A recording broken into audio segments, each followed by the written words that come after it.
India में 10 में से 7 फोटोग्राफर वाइल्ड लाइफ फोटोग्राफर बनना चाहते हैं और बनते सिर्फ 2 या 3 हैं। आज की वीडियो उन सबके लिए जो वाइल्ड लाइफ फोटोग्राफी में रुचि रखते हैं या वाइल्ड लाइफ फोटोग्राफी को अपना करियर बनाने का सोच रहे हैं।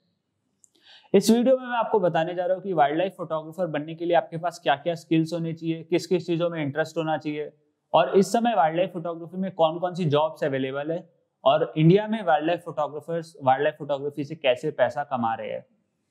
तो इस वीडियो को लास्ट तक देखते रहिएगा, इन सब सवालों का जवाब आपको मिल जाएगा। पहली और सबसे इंपॉर्टेंट चीज, इंटरेस्ट। अगर आप एक अच्छा वाइल्ड लाइफ फोटोग्राफर बनना चाहते हैं तो उससे पहले आपको अच्छा वाइल्ड लाइफर बनना पड़ेगा। दोस्तों, कभी कभी हमारे टेक्निकल स्किल्स भी हमारे काम नहीं आते अगर हमारे पास सब्जेक्ट की अच्छी नॉलेज ना हो। अगर आप सब्जेक्ट का बिहेवियर प्रेडिक्ट नहीं कर सकते तो आप सब्जेक्ट के अच्छे और मनचाहे शॉट्स नहीं ले सकते। एक वाइल्ड लाइफर बनने के लिए आपको किसी भी सब्जेक्ट की, कोई भी वाइल्ड लाइफ का एनिमल हो या बर्ड हो, उसके बिहेवियर को स्टडी करने में आपको मजा आना चाहिए। खाली तभी नहीं जब आपके पास कैमरा हो, तब भी जब आप बिना कैमरे के खाली आंखों से देख रहे हो। तो अगर आपको ये सब करने में मजा नहीं आता है और आप वाइल्ड लाइफ और नेचर को रिस्पेक्ट नहीं करते हो तो ये फील्ड आपके लिए बिल्कुल नहीं है। स्किल्स की अगर बात करें तो स्किल्स में सबसे इंपॉर्टेंट है पेशेंस। कभी कभी आपकी मनचाही फोटो आपको कुछ मिनट में मिल जाती है और कभी कई महीनों तक लग सकते हैं। अगर आप बड़े बड़े फोटोग्राफर्स की बात करें जो बड़े बड़े प्रोजेक्ट्स के लिए जाते हैं, फॉर एग्जांपल आर्कटिक ओशन जाते हैं पोलर बियर्स की फोटोज खींचने के लिए, तो उनको कई महीनों लग जाते हैं अपनी मनचाही फोटो लेने के लिए। और दूसरी इंपॉर्टेंट चीज है परसिवरेंस। परसिवरेंस बेसिकली पेशेंस से रिलेटेड है, जिसका मतलब है कि अगर आपको एक बार में अच्छा शॉट नहीं मिल रहा है जो आप चाहते हो तो आप उसको कंटिन्यूसली ट्राई करते रहो, 100 बार 150 बार, जब तक वो अच्छा शॉट ना मिले। फॉर एग्जाम्पल मैं आपके साथ एक जैकल की सीरीज शेयर कर रहा हूँ कि मेरे को ऐसे स्टार्टिंग में शॉट्स मिलने स्टार्ट हुए, फिर जब तक मेरे को मनचाहा शॉट्स नहीं मिल गया मैं तब तक लेता रहा और अभी भी ये मेरा बेस्ट शॉट नहीं है, मेरे को और अच्छे जैकल के शॉट्स चाहिए। और आप एक अच्छे नॉलेज सीकर भी होने चाहिए। नॉलेज सीकर का बेसिकली मतलब है आपको हर समय कुछ ना कुछ नया सीखने को मिलना चाहिए। आपके किसी दोस्त ने बताया कि पोस्ट प्रोसेसिंग का उसने नया तरीका निकाला एडिटिंग का, आपने वो भी सीख लिया। किसी ने आपको बताया कि इस बर्ड, इस मैमल या इस स्पीशी के बारे में कोई नॉलेज थी, आपने वो भी ले ली जल्दी से। अगर आपको पता ही नहीं होगा कि वो बर्ड रेयर है और आप जंगल में जाओगे आपको वो बर्ड मिलेगी, आप उसे इग्नोर कर दोगे। और आप अपने हर गलत शॉट से सीखो। इतनी बेसिक सी चीज है एक्सपोजर ट्रायंगल, इतने एक्सपीरियंस फोटोग्राफर वही नहीं मेंटेन कर पाते अपने फर्स्ट शॉट में। तो कई शॉट्स लेने के बाद हमें सीखने को मिलता है उससे कि इस एक्सपोजर ट्रायंगल पे ये फोटो परफेक्ट आएगी, इस पे लाइट परफेक्ट आएगी। तो आप हर शॉट्स के साथ सीखो। तो नॉलेज सीकर बहुत इंपॉर्टेंट स्किल है वाइल्ड लाइफ फोटोग्राफी के लिए। फिर आते हैं टेक्निकल स्किल्स। टेक्निकल स्किल में सबसे पहले आपको कैमरे की सारी सेटिंग्स पता होनी चाहिए। आपके सारे शॉर्टकट्स एडजस्ट ऐसे होने चाहिए कि बहुत हैंडी हो आप कैमरे के साथ। आपको कोई सब्जेक्ट दिखे जाता हुआ, जितनी देर में आप कैमरा उठा के अपना व्यू फाइंडर आंखों में लगाओ, इतनी देर में आपके हाथ से सारी shutter speed, ISO, aperture adjust हो जाना चाहिए। इतना ही टाइम मिलता है वाइल्ड लाइफ फोटोग्राफी में किसी सब्जेक्ट को निकलते खींचने का, खासकर वो लेपर्ड हो। तो एग्जांपल लेता हूं मैं कि मेरी ये पीकॉक की फोटो है। इस फोटो खींचने के लिए मेरे को कुछ माइक्रो सेकंड्स आप कह सकते हो मिले थे, माइक्रो सेकंड या 1 सेकंड। पीकॉक हमारी जीप के ऊपर से उड़ा और सामने जाके ऐसे लैंड करने लगा। जितनी देर में मैंने कैमरा उठाया, मैंने एकदम से अपनी शटर स्पीड बढ़ा दी, क्योंकि वो उड़ता हुआ पीकॉक था तो उसके ब्लर आ जाते पंख अगर मैं शटर स्पीड ना बढ़ाता। और मैंने उसके शॉट्स लिए और ये शॉट मेरे को परफेक्ट मिला जो पूरा फोकस में था, लाइट परफेक्ट थी। तो टेक्निकल स्किल में सबसे पहले आप अपने कैमरे के साथ बिल्कुल अच्छे से हैंडी होनी चाहिए और आपको सारी सेटिंग्स पता होनी चाहिए। उसके बाद में आता है पोस्ट प्रोसेसिंग। पोस्ट प्रोसेसिंग में आप कौन सा सॉफ्टवेयर आपको यूज करना है इसकी नॉलेज होनी चाहिए। और एक पर्टिकुलर सॉफ्टवेयर जो आप यूज कर रहे हैं, अगर लाइट रूम यूज करें तो लाइट रूम के बारे में, फोटोशॉप यूज करें तो फोटोशॉप के बारे में एकदम अच्छी नॉलेज होनी चाहिए। आपको पता होना चाहिए कि कैसी कैसी सेटिंग्स के साथ आप कैसी कैसी फोटोज बना सकते हो। तो टेक्निकल स्किल्स में कैमरा और पोस्ट प्रोसेसिंग के बारे में सब नॉलेज होनी चाहिए आपको। प्रेजेंटेशन स्किल्स भी बहुत इंपॉर्टेंट है वाइल्ड लाइफ फोटोग्राफर बनने के लिए। प्रेजेंटेशन स्किल्स का मतलब है कि आप अपनी फोटो को लोगों तक कैसे पहुंचाते हो, उसके पीछे की स्टोरी कैसे बताते हो और आप उस फोटो से लोगों को मैक्सिमम कैसे कनेक्ट कर सकते हो।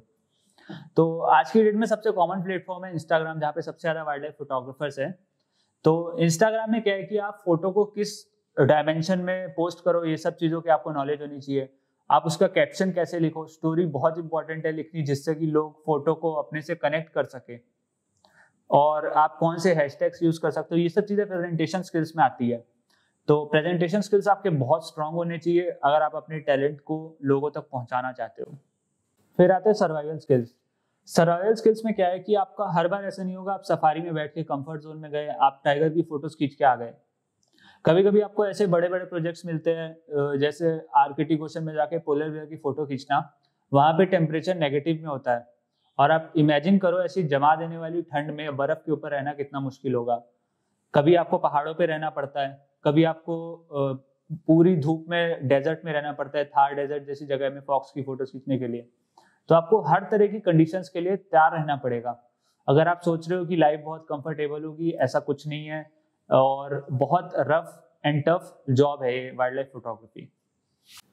मनी मैनेजमेंट भी बहुत इंपॉर्टेंट है इसमें दोस्तों। अगर आप सोच रहे हो आप स्टडीज कंप्लीट करोगे और फिर आप वाइल्ड लाइफ फोटोग्राफी स्टार्ट कर दोगे और धीरे धीरे सोर्स ऑफ इनकम बन जाएगा, ऐसा बिल्कुल नहीं है। अगर आपको वाइल्ड लाइफ फोटोग्राफी स्टार्ट करनी है तो उससे पहले आपको डिसेंट सोर्स ऑफ इनकम बनानी पड़ेगी। मैं आपको खर्चे गिनाता हूँ क्या क्या होते हैं। सबसे पहले तो लाखों रुपए गियर में लग जाता है। गियर्स खरीदने के बाद फिर आता है घूमने का खर्चा, सफारीज का खर्चा, रुकने का खर्चा, ट्रैवल का खर्चा, फूड का खर्चा। फिर उसके बाद में अगर आप कोई प्रोफेशनल कोर्स लेते हो या किसी फोटोग्राफर के अंडर सीखते हो, उसका खर्चा। तो ये सब पॉसिबल नहीं है अगर आप सोचो कि फोटोग्राफी स्टार्ट कर दूं, धीरे धीरे आएगा पैसा फिर करूंगा। स्टार्टिंग में कभी भी पैसा नहीं आ सकता, आप जितने भी ट्राई कर लो, स्टार्टिंग के पहले साल तो बिल्कुल नहीं। तो आपको सोर्स ऑफ इनकम बनानी है, फिर वाइल्ड लाइफ फोटोग्राफी में आना है। या तो आपके पास बहुत पैसा हो पहले से तो आप इसे ट्राई कर सकते हो। तो वाइल्ड लाइफ फोटोग्राफी ऐसी फील्ड है जिसमें पैसा और टाइम बहुत इन्वेस्ट करना पड़ेगा, ये सोच के ही घुसना। अगला सवाल है, वाइल्ड लाइफ फोटोग्राफर बनने के लिए आपकी क्या क्वालिफिकेशन होनी चाहिए, आपकी क्या एजुकेशन होनी चाहिए। दोस्तों बहुत सारे कॉलेजेस हैं इंडिया में जो अब इसमें ग्रेजुएशन कराने लग गए हैं, और बहुत सारे फोटोग्राफर्स भी है जो प्रोफेशनल कोर्सेज कराते हैं। बट अगर आप मेरे से पर्सनली पूछो तो आपको किसी भी कोर्सेज या क्वालिफिकेशन की जरूरत नहीं है।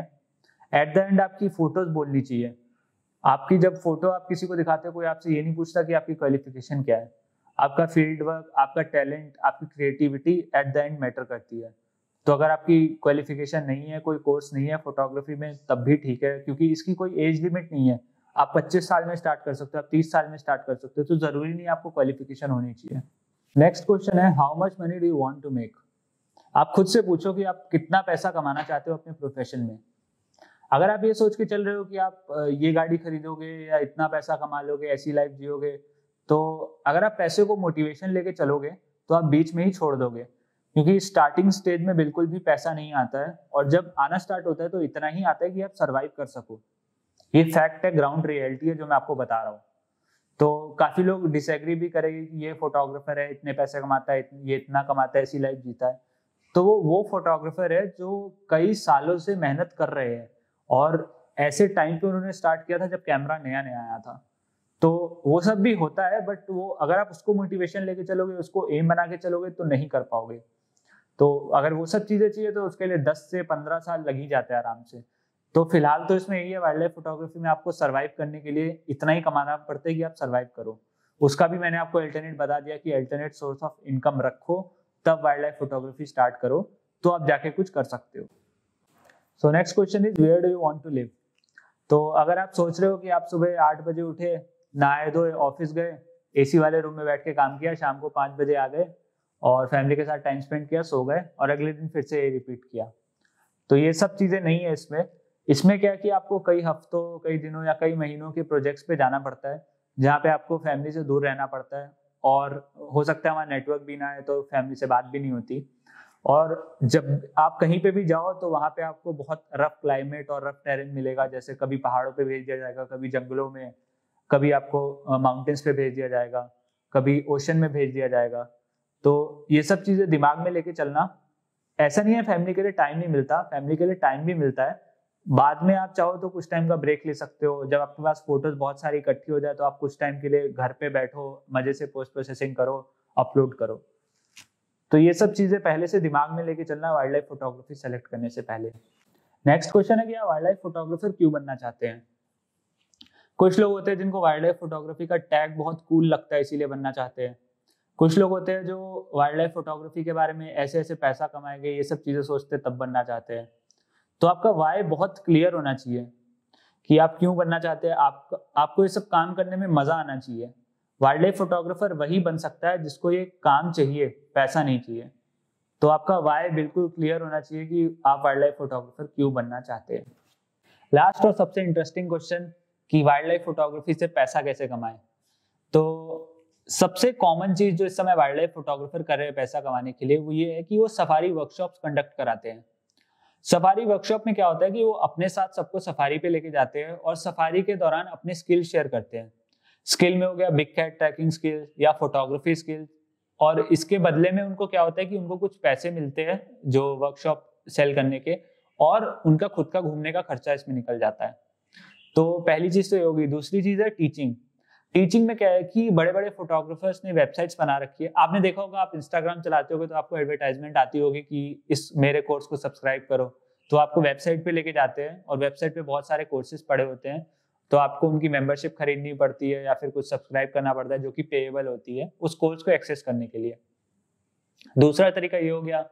तीसरा तरीका ये है कि फोटो सेल करके। फोटो सेल करने में क्या है, पहली चीज तो वॉल आर्ट सेल करते हैं लोग। वॉल आर्ट में क्या है कि आपने देखा होगा दीवारों पे बड़े बड़े फ्रेम्स लगे होते हैं टाइगर्स के, लेपर्ड्स के। तो ये सब चीजें क्या होती है, फोटोग्राफर्स सेल करते हैं, जिसमें वो प्रिंटिंग से लेकर डिलीवरी तक का सब कुछ मैनेज करते हैं और जो कि पेएबल होती है, कस्टमर उनको पे करता है। और चौथी चीज है कि आप किसी बड़ी कंपनी या गवर्नमेंट या किसी ऑर्गेनाइजेशन के लिए काम करें, जिसमें होता है कि कोई सफारी की कंपनीज ले लो, तो उनको क्या होता है कि कोई एक्सपर्ट चाहिए होता है जो उस टूर को गाइड करे, टूर लीडर जिसे कहते हैं, जो कि उनको सब सिखाए और देखे कि कोई कुछ गलत चीज ना करे या कुछ ऐसी चीज ना करे जो उनके प्रोफेशन में नहीं होनी चाहिए। तो ये चीज है, इसलिए लोग हायर करते हैं कि कंपनी जो हायर करती है अपने एक्सपर्ट्स बनाने के लिए फोटोग्राफर्स को हायर करती है। एक तो ये हो गया। दूसरा ये हो गया कि गवर्नमेंट ऑर्गेनाइजेशन आपको हायर करती है कि कभी एग्जांपल किसी जंगल में बिग कैट्स की काउंटिंग होनी है, टाइगर की काउंटिंग होनी है, तो फोटोग्राफर्स को हायर करती है इसका प्रोजेक्ट के लिए। तो ये सब तरीके हैं पैसे कमाने के। और वाइल्ड लाइफ फोटोग्राफी दोस्तों इतना ही नहीं है कि खाली कैमरा और लेंस लेके आप जंगल में निकल गए, आपने फोटोज ले ली सफारी में। वाइल्ड लाइफ फोटोग्राफी बहुत वाइड फील्ड है, जिसमें कैमरा ट्रैपिंग, और आपने देखा होगा रिमोट कंट्रोल वाले रोवर्स आते हैं जिनके ऊपर कैमरा लगे होते हैं, और ड्रोन वाली फोटोग्राफी, ये सब चीजें वाइल्ड लाइफ फोटोग्राफी में ही आती है। तो उम्मीद करता हूँ मैंने सारे एस्पेक्ट आपके कवर कर दिए होंगे वाइल्ड लाइफ फोटोग्राफी के, और आपको सारे सवाल का जवाब भी मिल गया होगा कि आपको ज्वाइन करनी चाहिए या नहीं करनी चाहिए। तो होप कि आपको वीडियो पसंद आया हो। लाइक कमेंट सब्सक्राइब कर देना, और कोई डाउट हो, कोई क्वेश्चन हो, कमेंट में लिख देना, मैं उसका रिप्लाई दे दूंगा 24 नहीं तो 48 घंटे में। Thank you.